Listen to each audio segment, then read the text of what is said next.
Un milliardaire offrit 100 millions d'euros à un homme humble s'il parvenait à ouvrir son coffre-fort inviolable. Tous rirent de ce défi cruel. Ce que l'étranger fit ensuite changea leur vie à jamais. Nicolas Duval applaudit bruyamment en désignant l'homme aux pieds nus qui attendait tranquillement devant le coffre-fort en titane. 100 millions d'euros, cria-t-il avec un sourire qui aurait pu glacer l'enfer. Tout est à toi si tu ouvres cette beauté. Qu'en dis-tu, mendiant? Les 5 magnats qui entouraient Nicolas explosèrent d'un rire si violent que certains durent essuyer les larmes qui perlaient au coin de leurs yeux. La scène, il fallait l'admettre, était d'une perfection cruelle. Un homme d'apparence simple, vêtu d'habits si usés qu'il semblait appartenir à une autre époque, contemplait le coffre-fort le plus cher de France et en Europe avec une sérénité qui déconcertait. Le bureau lui-même, au 42e étage d'une tour dominant Paris, était un monument à l'arrogance de Nicolas. Des baies vitrées du sol au plafond offraient une vue imprenable sur la ville, de la tour Eiffel scintillant au loin jusqu'au toit d'ardoise des immeubles haussmanniens. Le marbre italien sous les pieds de l'étranger était si poli qu'il reflétait les lumières de la ville comme un miroir sombre. L'odeur du cuir des fauteuils et du cigare cubain que Nicolas venait d'éteindre flottait dans l'air, un parfum de pouvoir et d'excès. C'est de l'or en barre. Rugit Laurent Dubois, un promoteur immobilier de 49 ans au visage Rubicon, en frappant la table en acajou de ses 2 mains. Nicolas, tu es un génie du divertissement. Où as-tu déniché ce type? Philippe Lefebvre, héritier d'un empire pharmaceutique de 51 ans, se pencha en avant, une lueur de plaisir sadique dans les yeux. Il n'a probablement jamais vu 1 million d'euros dans sa vie. Je parie qu'il ne sait même pas compter jusqu'à 100 millions. Ou peut-être pense-t-il pouvoir accomplir un miracle, ajouta Pascal Fournier, un magnate du pétrole de 54 ans, déclenchant une nouvelle vague de rires brutaux. L'étranger était apparu ce matin-là au siège social de Nicolas Duval, demandant du travail comme charpentier. Il portait une simple tunique de couleur beige, des sandales élimées et son visage était d'une sérénité que rien ne semblait pouvoir troubler.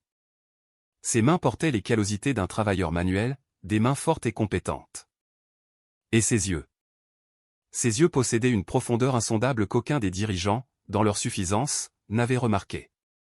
Monsieur, dit l'homme doucement. Sa voix était claire mais calme, sans la moindre trace de peur ou de soumission. Elle coupa net les rires gras. Pourquoi m'offrez-vous quelque chose que vous n'avez nulle intention de donner? Le silence qui suivit fut lourd, presque électrique. Nicolas cligna des yeux, surpris par la question directe. Qu'est-ce que tu as dit? Si le coffre-fort est impossible à ouvrir, alors il n'y a aucun risque réel pour vous, continua l'homme avec une logique simple mais dévastatrice. Ce n'est pas une offre. C'est un spectacle pour humilier ceux que vous considérez comme inférieurs. Les hommes d'affaires échangèrent des regards mal à l'aise. Cet étranger venait d'exposer la cruauté fondamentale du jeu de Nicolas avec une clarté brutale. Tiens, rit Laurent, mais le son était forcé, creux. Le mendiant a de la répartie, après tout. Nicolas Duval, à 53 ans, avait bâti une fortune de 900 millions d'euros en étant impitoyable en affaires et cruel envers ceux qu'il jugeait inférieurs. Son bureau était un temple obscène dédié à son ego. Ce coffre-fort en titane suisse lui avait coûté l'équivalent du salaire de 10 ans d'un travailleur moyen. Mais ce que Nicolas appréciait le plus, ce n'était pas sa richesse, mais le pouvoir qu'elle lui donnait de faire exactement ceci, rappeler aux pauvres leur place dans le monde. Approche, ordonna Nicolas d'un geste impérieux. L'homme s'avança d'un pas tranquille, ses pieds nus laissant de légères traces de poussière sur le marbre immaculé. Sais-tu lire? Demanda Nicolas avec condescendance. Oui, répondit l'homme simplement. Et comprends-tu ce que signifie 100 millions d'euros? C'est plus d'argent que la plupart des gens ne verront jamais dans leur vie. L'homme le regarda droit dans les yeux. Mais c'est aussi moins précieux que ce que beaucoup possèdent déjà. Et qu'est-ce qui pourrait bien avoir plus de valeur que 100 millions? Demanda Bruno Moreau, un investisseur de 57 ans, d'un ton moqueur. L'homme tourna son regard vers Bruno, des yeux qui semblaient voir à travers lui. Un cœur en paix. Une conscience tranquille. La capacité de dormir sans que le poids de vos décisions ne vous étouffe. Le silence qui s'installa était pesant. Plusieurs dirigeants détournèrent le regard, fixant les lumières de Paris comme pour y trouver une échappatoire. Je ne suis pas venu ici pour des sermons de moralité, interrompit brusquement Nicolas. Je suis venu pour m'amuser. Vas-tu essayer d'ouvrir ce coffre-fort, oui ou non? Je le ferai, répondit l'homme calmement. Mais permettez-moi d'abord de vous poser une question.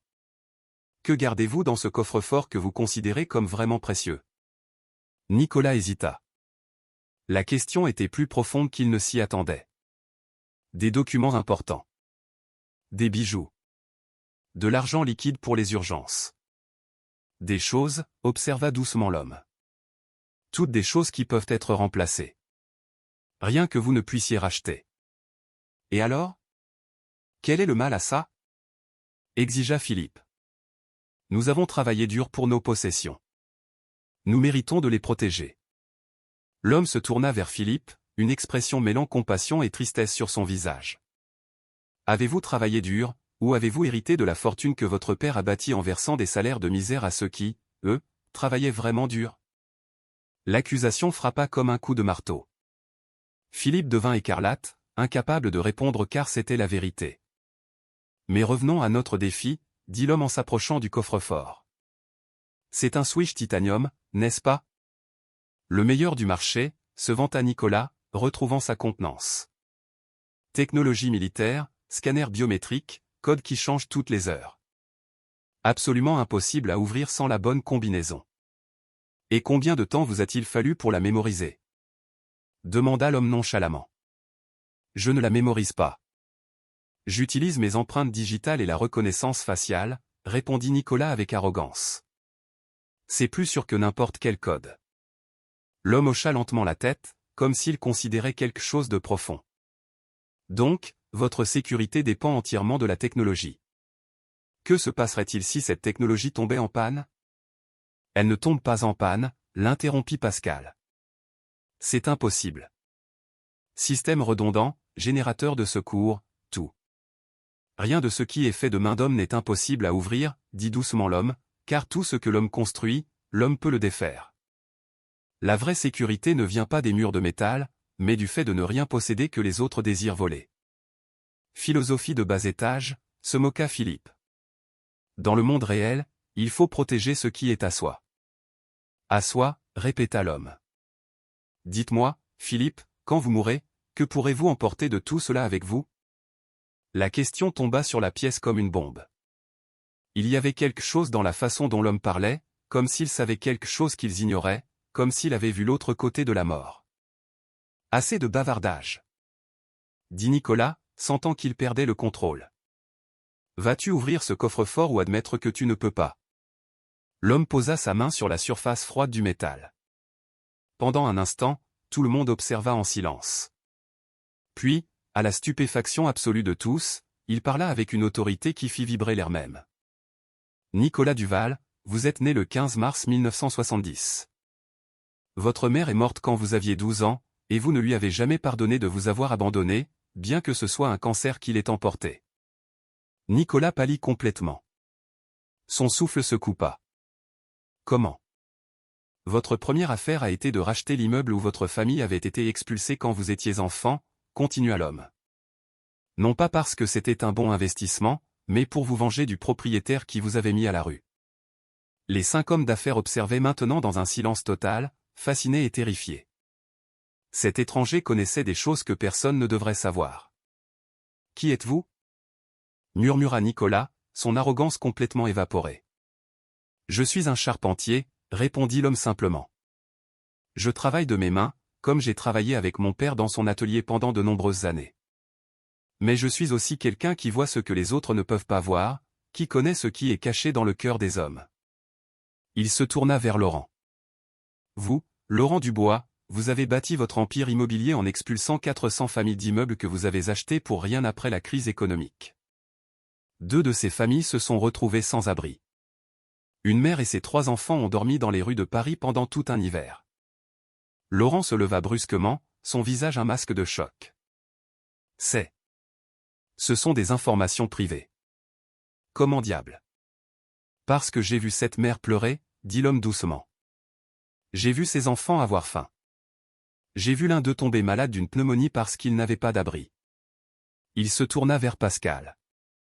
Et vous, Pascal Fournier, 14 travailleurs sont morts sur vos installations pétrolières. 14 familles détruites.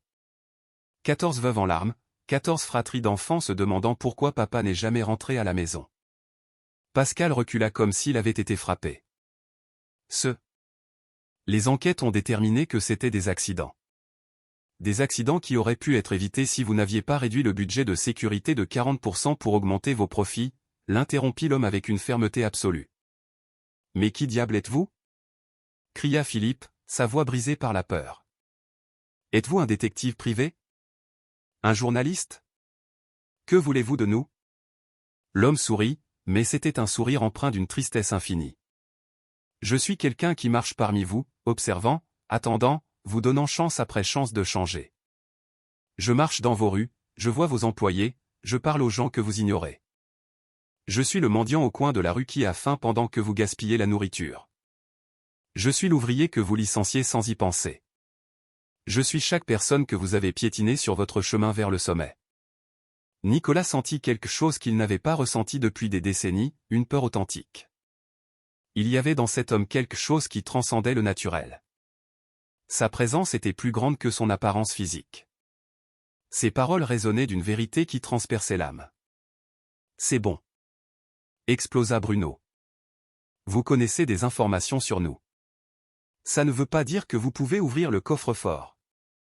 L'homme se tourna vers le switch titanium, plaçant ses deux mains sur sa surface. Ce coffre-fort représente tout ce qui ne va pas dans votre façon de vivre, dit-il.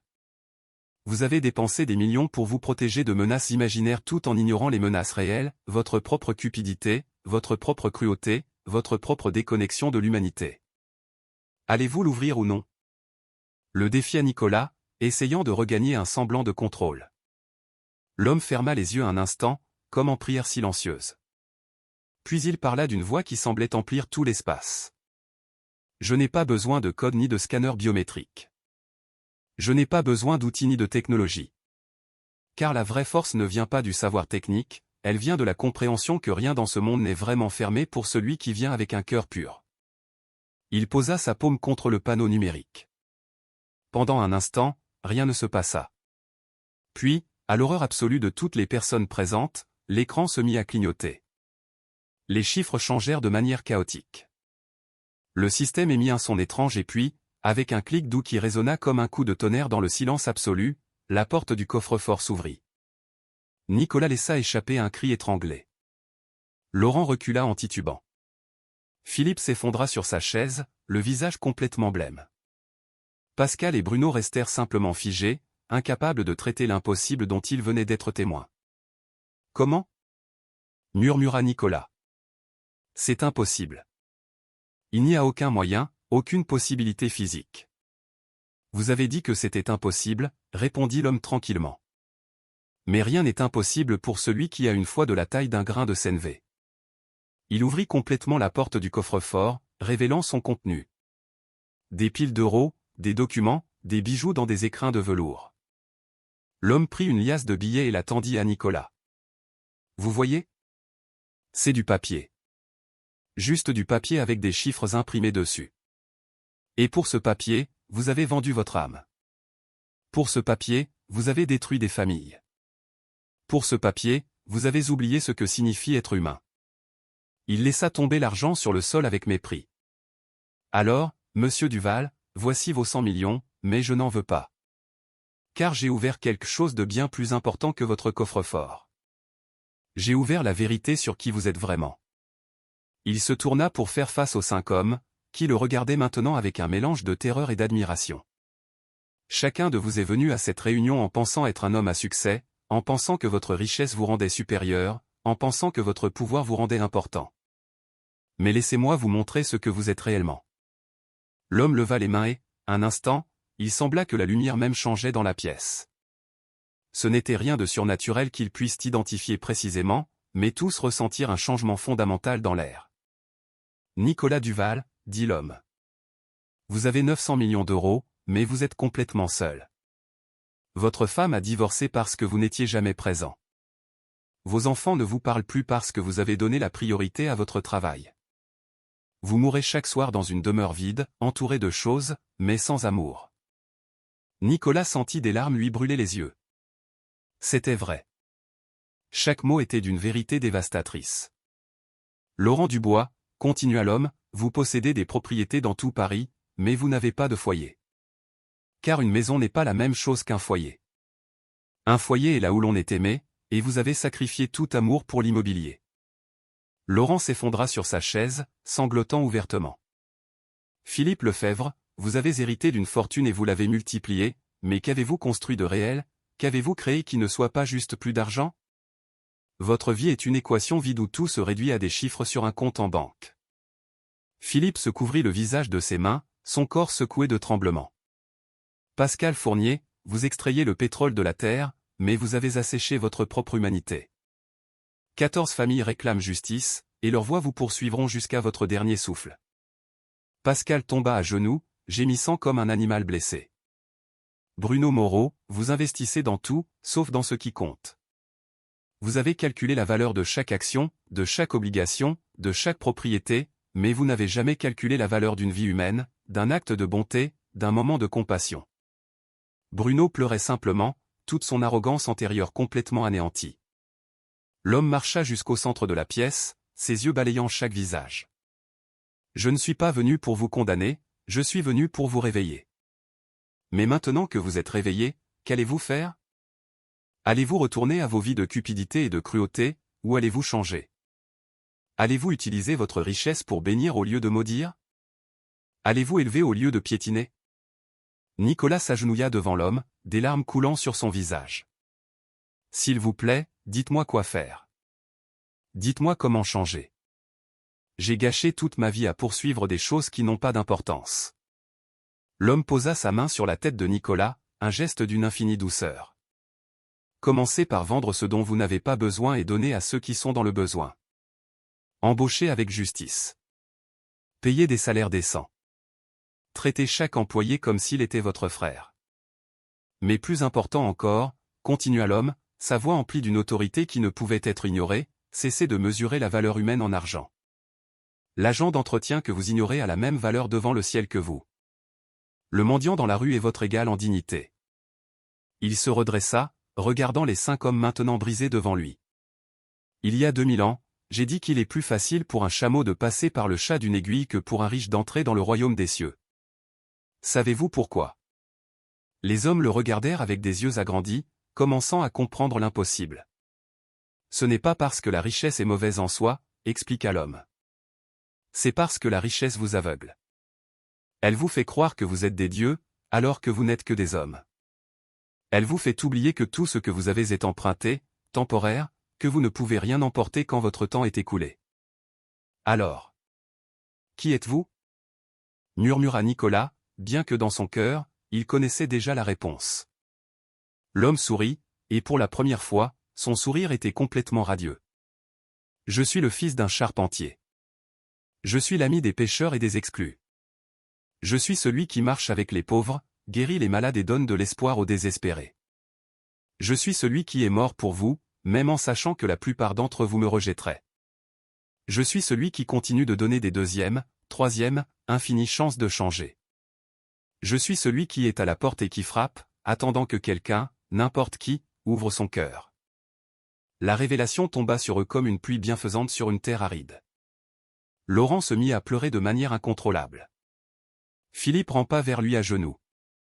Pascal et Bruno tremblaient simplement, submergés par la présence divine qu'ils reconnaissaient maintenant.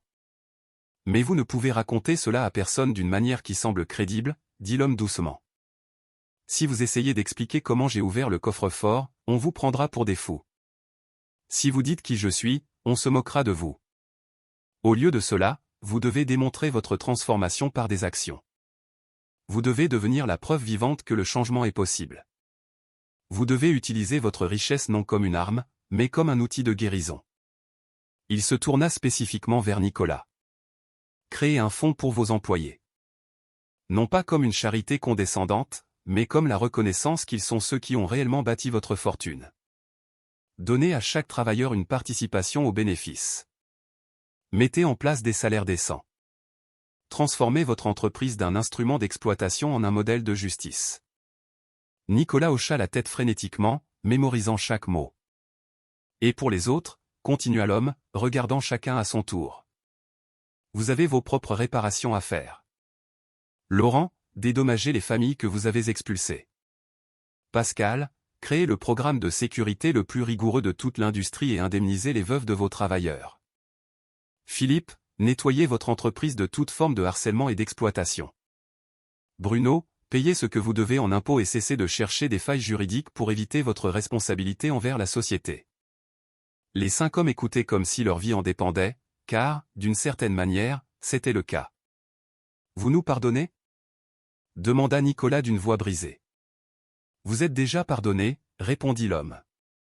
Vous l'avez toujours été. Le pardon n'a jamais été le problème. Le problème est de savoir si vous vous pardonnerez vous-même, si vous pourrez vivre avec le souvenir de ce que vous avez été et trouver quand même le courage de changer. Il se dirigea vers la fenêtre, regardant la ville qui s'étendait sous eux. Dehors, il y a des millions de personnes qui luttent, chacune avec sa propre histoire, sa propre douleur, son propre besoin d'espoir. Vous avez les ressources pour toucher des milliers de vies. Mais l'argent seul ne suffit pas. Vous devez donner de vous-même. Vous devez apprendre la véritable humilité. Vous devez descendre de vos tours d'ivoire et marcher parmi les gens que vous avez ignorés. Il se retourna vers eux une dernière fois. Je vous donne 1 an. Dans 1 an exactement, je reviendrai. Non pas pour vous juger, mais pour voir ce que vous avez construit. Si je trouve une transformation authentique, si je trouve que vous avez utilisé votre richesse pour bénir au lieu de maudire, alors votre investissement dans le royaume des cieux aura commencé. Mais si je trouve que vous êtes retourné à vos anciennes habitudes, si je trouve que cette expérience n'était qu'une frayeur momentanée que vous avez vite oubliée, alors votre richesse deviendra votre propre malédiction. Non pas parce que je vous punirai, mais parce que vous aurez choisi le vide plutôt que le but. Attendez, dit soudain Laurent. Les 100 millions, qu'est-ce qu'on en fait ? L'homme sourit. Que pensez-vous que vous devriez en faire ? Les donner aux pauvres, répondit immédiatement Nicolas. Créer des programmes éducatifs, construire des logements décents, financer des cliniques de santé communautaires. Alors, vous savez déjà quoi faire, dit l'homme. Vous n'avez pas besoin que je vous l'ordonne. Vous aviez seulement besoin que je vous rappelle qui vous êtes appelé à être. Il se dirigea vers la porte, mais avant de sortir, il s'arrêta une dernière fois. Encore une chose. Cette rencontre n'était pas un accident. Ce n'est pas par hasard que je suis apparu aujourd'hui. C'était une réponse à des prières que vous ne saviez même pas qu'on élevait pour vous. Vos mères, vos premiers amours, des employés qui ont souffert sous vos ordres mais qui ont quand même prié pour votre rédemption. Quelque part, quelqu'un a cru que vous pouviez changer. Quelqu'un a cru qu'il y avait encore de la bonté enfouie sous des années de cupidité. Et pour cette fois, pour ces prières, je suis venu. Les larmes coulaient librement maintenant sur les visages des 5 hommes les plus puissants de Paris, réduits à l'état d'enfants repentant devant une présence qu'ils ne pouvaient pas entièrement comprendre, mais qu'ils ressentaient jusqu'à la moelle de leurs os. Ne nous quittez pas, supplia Philippe. Nous ne savons pas comment faire ça seul. Vous n'êtes jamais seul, répondit doucement l'homme. Chaque fois que vous traitez quelqu'un avec bonté, je suis là. Chaque fois que vous choisissez la justice plutôt que le profit, je suis là. Chaque fois que vous placez la dignité humaine avant l'argent, je suis là. Je vous ai laissé un commandement il y a longtemps, aimez-vous les uns les autres comme je vous ai aimé. C'est tout ce que vous avez besoin de vous rappeler. Tout le reste en découle. Et sur ces derniers mots, il se dirigea vers la porte et sortit. Les 5 hommes se précipitèrent pour le suivre, mais quand ils atteignirent le couloir, il avait complètement disparu. L'ascenseur n'avait pas bougé. Les escaliers étaient vides. C'était comme s'ils s'étaient simplement évanouis. Ils retournèrent au bureau en silence, regardant le coffre-fort toujours ouvert. Nicolas s'approcha lentement et regarda à l'intérieur. Les 100 millions d'euros étaient toujours là, mais maintenant ils semblaient différents. Non pas comme un trésor, mais comme une responsabilité. Que vient-il de se passer ? Murmura Pascal. C'était vraiment. Oui, répondit Nicolas avec une certitude absolue. Et maintenant, nous avons 1 an pour prouver que le voyage en valait la peine. Il prit l'argent du coffre-fort et le posa sur son bureau. C'est le début. Ces 100 millions vont au fonds de transformation communautaire. Mais chacun de nous va contribuer 20 millions de plus. Cela nous donne 200 millions pour commencer. Et ce ne sera pas que de l'argent, ajouta Laurent, retrouvant sa voix. Nous allons travailler personnellement sur les projets. Nous allons rencontrer les gens que nous aidons. Nous allons nous salir les mains. Durant les heures qui suivirent, les 5 hommes travaillèrent comme jamais auparavant, non pas sur des plans d'affaires ou des stratégies d'investissement, mais sur de véritables plans de réparation et de transformation. Ils identifièrent les familles qui avaient besoin d'être dédommagées, conçurent des programmes de logement décents, créèrent des bourses d'études portant leur propre nom, non pour la gloire, mais pour la responsabilité. À la tombée de la nuit, Nicolas resta seul dans son bureau, regardant le coffre-fort vide. Le vrai trésor, réalisa-t-il, n'avait jamais été à l'intérieur. Il prit son téléphone et commença à passer des appels.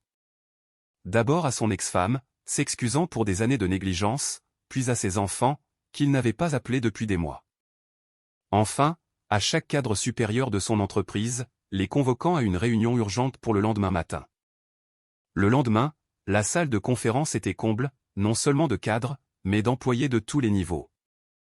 Agents d'entretien, agents de sécurité, personnel de la cantine, tous convoqués pour entendre quelque chose d'inédit. Nicolas se leva. Hier, commença-t-il, sa voix claire mais humble, j'ai eu une rencontre qui a changé ma vie. Je ne peux pas vous expliquer tous les détails car vous ne me croiriez pas, mais je peux vous en montrer les résultats. Pendant des décennies, j'ai dirigé cette entreprise avec un seul objectif, maximiser les profits, quel qu'en soit le coût humain. Cela s'arrête aujourd'hui. À partir de maintenant, chaque employé recevra une participation aux bénéfices. Les salaires minimums augmenteront de 50%. Les assurances santé couvriront les familles entières. Un murmure de stupéfaction parcourut la salle. Une agente d'entretien se leva, tremblante. « Monsieur Duval, est-ce que c'est vrai? Ce n'est pas une sorte de mauvaise blague ?» Nicolas la regarda directement, reconnaissant qu'il avait ignoré cette femme pendant des années. « Comment vous appelez-vous » ? « Isabelle, répondit-elle doucement. « Isabelle Martin. Je nettoie ces sols depuis 12 ans. »« Isabelle, dit Nicolas, la voix brisée, je vous dois 12 ans d'excuses. Je suis passé à côté de vous des milliers de fois sans même vous voir. C'était impardonnable. Je ne peux pas changer le passé, mais je peux changer l'avenir. » Il se dirigea vers elle. « Je veux que vous ayez un poste dans le nouveau département de développement humain. Non pas parce que vous êtes une agente d'entretien, mais parce que quelqu'un qui a travaillé ici pendant 12 ans comprend cette entreprise mieux que n'importe quel consultant externe. » Isabelle se mit à pleurer. D'autres employés se levèrent en applaudissant. La transformation dont ils étaient témoins était si radicale qu'elle semblait impossible. Les mois suivants furent une période de transformation vertigineuse. Les 5 hommes tinrent leurs promesses. Laurent vendit 5 de ses propriétés les plus chères et utilisa l'argent pour construire des logements décents et abordables. Philippe mit en place un programme révolutionnaire dans son entreprise pharmaceutique, des médicaments gratuits pour les patients qui ne pouvaient pas payer. Pascal transforma complètement ses opérations pétrolières, triplant le salaire de ses ouvriers de terrain. Bruno non seulement paya ses arriérés d'impôts, mais commença à plaider publiquement pour une réforme fiscale. Les nouvelles de leur transformation se répandirent. 1 an plus tard, jour pour jour, l'homme revint. Les 5 hommes l'attendaient dans le même bureau. Il sourit chaleureusement. J'ai observé. J'ai vu Nicolas Duval pleurer dans les bras de sa fille. J'ai vu Laurent Dubois visiter la tombe de chaque famille qu'il a expulsée. J'ai vu Philippe Lefebvre défendre une employée harcelée. J'ai vu Pascal Fournier passer des nuits blanches à redessiner les protocoles de sécurité. Et j'ai vu Bruno Moreau faire don de millions de manière anonyme. Vous n'avez pas seulement changé vos actions, vous avez transformé vos cœurs. Avons-nous réussi le test ? Demanda doucement Nicolas. Ce n'était pas un test, sourit l'homme. C'était une invitation. Et vous avez accepté cette invitation d'une manière magnifique. Avant de partir, il posa sa main sur le coffre-fort. Ce qui était autrefois fermé peut être ouvert. Ce qui était autrefois thésaurisé peut être partagé. Puis il partit, se mêlant à la foule dans les rues de Paris. 5 ans plus tard, la transformation initiée par ces 5 hommes était devenue un mouvement qui englobait des centaines d'entreprises en France et en Europe. Nicolas, maintenant âgé de 58 ans, donnait régulièrement des conférences non pas sur les stratégies commerciales, mais sur la transformation du cœur. Lors du 5e anniversaire de la rencontre, ils organisèrent un grand événement pour remercier tous ceux qui avaient rendu leur rédemption possible. À la fin, alors que la foule se dispersait, Matteo remarqua un homme debout sur le côté. C'était lui. Il s'approcha, le cœur battant. L'homme sourit. Je suis venu voir. Je suis venu célébrer avec vous. Reviendras-tu encore? Demanda Philippe. Je suis toujours avec vous, répondit doucement l'homme. Dans chaque acte de bonté, dans chaque moment de justice, j'y suis. Vous n'avez pas besoin de me voir pour savoir que vous n'êtes pas seul. Et tout comme il était apparu, il se fondit dans la foule et disparut. Les 5 hommes restèrent là, sachant que leur transformation n'était pas terminée. En fait, elle ne faisait que commencer. Et dans le coffre-fort, où se trouvaient autrefois des richesses matérielles, Nicolas ne gardait plus qu'une seule chose, une simple note manuscrite. Le vrai trésor, c'est l'amour. Tout le reste n'est que métal et papier. C'était un rappel constant du jour où un charpentier humble avait ouvert non seulement un coffre-fort, mais aussi 5 cœurs qui semblaient encore plus impossibles à atteindre. La leçon résonnerait à travers les âges, la vraie richesse ne se garde pas, elle se partage. Et le vrai trésor ne se trouve jamais dans des coffres-forts en titane, mais dans des cœurs transformés.